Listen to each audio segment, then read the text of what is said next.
السلام علیکم ورحمۃ اللہ وبرکاتہ۔ بسم اللہ الرحمن الرحیم۔ اللہ تعالیٰ کی عدالت۔ کچھ دن پہلے کی بات ہے، ایک ضروری کام سے میاں والی جانے کا اتفاق ہوا، چنانچہ بندیال کی میٹرو کیری سروس میں بیٹھ کر روانہ ہو گیا۔ جوں ہی سرگودا کے پہاڑوں کی موڑ والی چڑھائی چڑھے، ایک کورہام مچا ہوا تھا، دل دھک دھک کرنے لگا، سب خیر کی دعائیں کرنے لگے۔ روڈ بلاک تھا، ہماری گاڑی بھی رک گئی۔ خواتین کو چھوڑ کر سب مرد حضرات اتر گئے، تحقیق کرنے کہ معاملہ کیا ہے۔ دیکھا تو سب لوگوں کی ایک تقریباً 40 سالہ کمزور سے آدمی پر تھپڑوں کی بارش ہے۔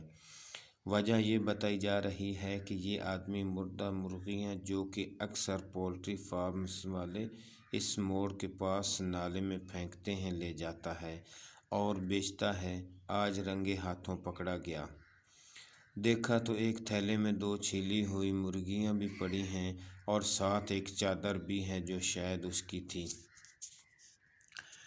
ہماری گاڑی والوں نے بھی جب یہ سب کچھ دیکھا تو طرح طرح کی لعن طعن کرنے لگے، لیکن وہ بندہ نم آنکھوں سے خاموش بت بنا رہا۔ بالآخر جسمانی کمزوری اور عمر کا لحاظ کرتے ہوئے چند لوگوں کی رائے پر اس کو مشتعل ہجوم نے چھوڑ دیا۔ اتفاق سے ہماری گاڑی میں 2 سواریوں کی جگہ خالی تھی، وہ بھی آ کر بیٹھ گیا اور گاڑی چل پڑی۔ گاڑی میں اس بندے کو چھوڑ کر ایک ادھیڑ عمر عورت اور ڈرائیور سمیت ہم کافی لوگ تھے۔ لو جی، ادھر بھی وہی ڈسکشن اور لعن طعن شروع۔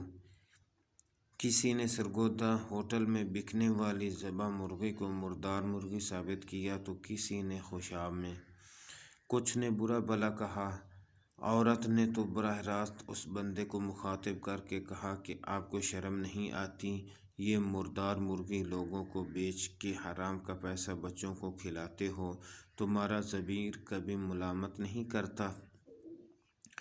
اس بندے نے سر اٹھایا اور کونے میں خاموش بیٹھے مجھ سے سرائیکی میں مخاطب ہو کر کہنے لگا، تم کیوں خاموش بیٹھے ہو؟ سناؤ کچھ، تم بھی دے دو گالیاں۔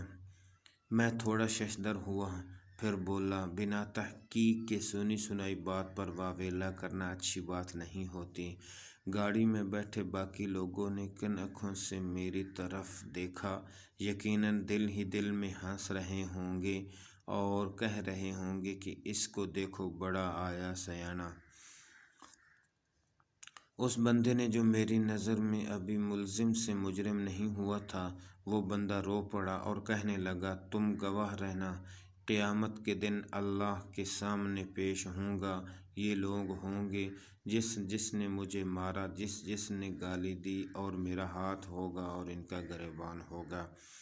میں حضور اکرم صلی اللہ علیہ وسلم کو شکوہ کروں گا، آپ کی امتیوں نے مجھے بنا پوچھے بنا تحقیق کیے صرف مجھے مردار مرغیاں چھیل کر تھیلے میں ڈالتے ہوئے دیکھا اور خود ہی ان کو بیچنے کا الزام لگا کر مارا، گالیاں دیں۔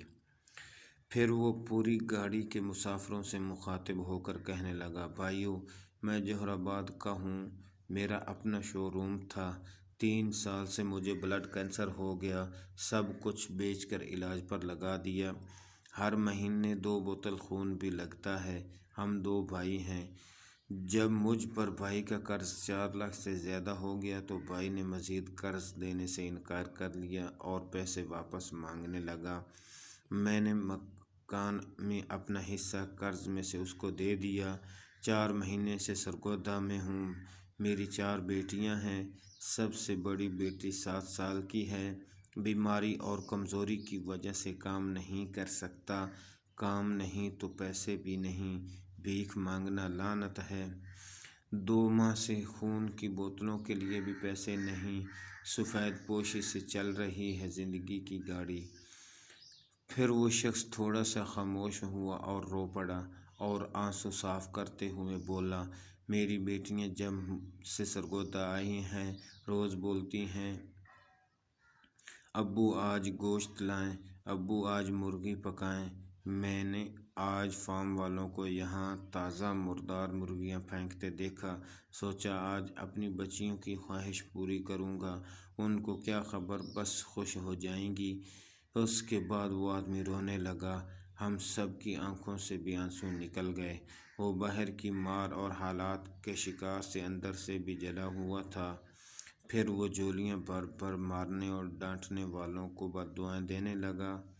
سب نے منتیں کی، معافیاں مانگی، لیکن اس کا رونا بند نہ ہوا۔ لاری اڈا آ گیا، ڈرائیور سمیت سب نے جیب میں ہاتھ ڈالا، جو کچھ ہاتھ آیا اس کو دینا چاہا، لیکن اس نے واپس منہ پر دے مارا۔ میں نے جاتے جاتے نام اور پتہ پوچھا، وہ بولا بھوکے اور مجبور لوگوں کا کوئی نام، کوئی قوم یا کوئی مذہب نہیں ہوتا۔ اللہ تعالیٰ کے لیے اپنے پڑوس میں ایسے لوگوں کو ڈھونڈیے جو سفید پوشی میں گٹ گٹ کر جی رہے ہیں، یہ نہ ہو کل روز قیامت ہمیں اللہ اور رسول صلی اللہ علیہ وسلم کے سامنے ندامت اٹھانا پڑے۔ پیارے دوستو، یہ واقعہ لکھنے کا مقصد صرف اتنا ہے کہ فیس بک پر کئی بار ایک پوسٹ نظر سے گزری اور اس کا اصل مطلب مجھے آج سمجھ آیا۔ جب سننے والا سن کر اور دیکھنے والا دیکھ کر اور سہنے والا سہ کر خاموش ہو جائے تو سمجھ لو اس کا معاملہ اللہ کی عدالت میں پہنچ گیا ہے۔